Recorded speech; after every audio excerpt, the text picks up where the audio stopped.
Estamos diante dun idilio para seguir avalando a gran mentira, non? Se nós nos posicionamos no seu momento frente a aquel acordo do Obradoiro calificando de pacto fraude, non o facíamos porque sí. Era evidente que aquilo que decíamos en aquel momento, pois hoxe é unha realidade. E onte volveron, xa digo, a escenificar unha nova escea de sofá, da que a única perdedora desa escea é outra vez Galiza, non? Agora volven a poñer en evidencia tanto o Partido Popular como o Partido Socialista que baixo unha discrepancia aparente teñen un acordo de fondo. O señor presidente da Xunta máis unha vez non exerce como presidente de Galiza, non exerce como presidente deste país. Volva a ir a unha xuntanza co señor ministro Blanco simplemente sin proposta, sin ningunha demanda, e aceita, sabendo como sabe o señor Núñez Feijóo que é falso, que este acordo será cumplido, en fin, porque yo di o señor ministro.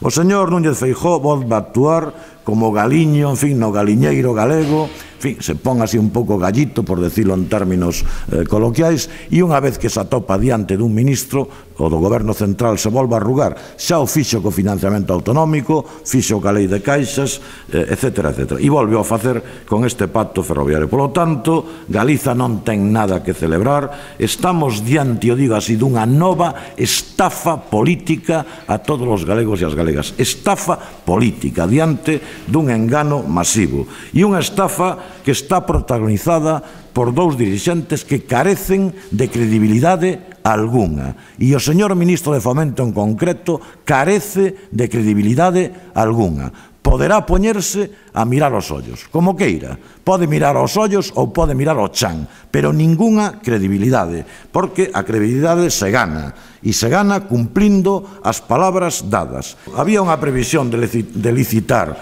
entre o ano 2009 e 2010 4.678 millóns de euros para o ferrocarril galego, 2009-2010. En este momento, nada. E agora eso se convirte en 6.000 millóns de euros para o 2011. Fácil de entender, 1.400 millóns de euros máis, na hipótese de que todo isto siga por onde ten que seguir, de sobrecuste, 1.400 millóns de euros de sobrecuste para que as empresas privadas ganen aínda máis que a construción hipotética destas vías ferroviarias. Por lo tanto, esta é a realidade e polo demais, o esquecemento absoluto na conexión Ferrol-Coruña, no eixo Ourense-Monforte-Lugo, na conexión ferroviaria con Portugal ou na conexión de Vigo con Ourense.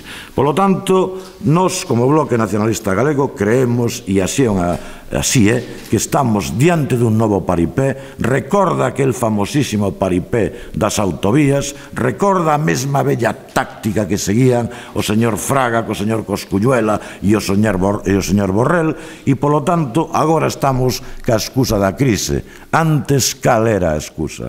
Polo tanto, para nós é unha maniobra de engano masivo á ciudadanía, e nós, mire, pois nós non estamos dispostos ni a calar diante desta situación, nin de avalala. Sei que nos quedaremos sós outra vez na defensa dos intereses deste país, pero estamos, dende logo, dispostos a facelo, non? Eu creo que Galiza merece outro trato, non?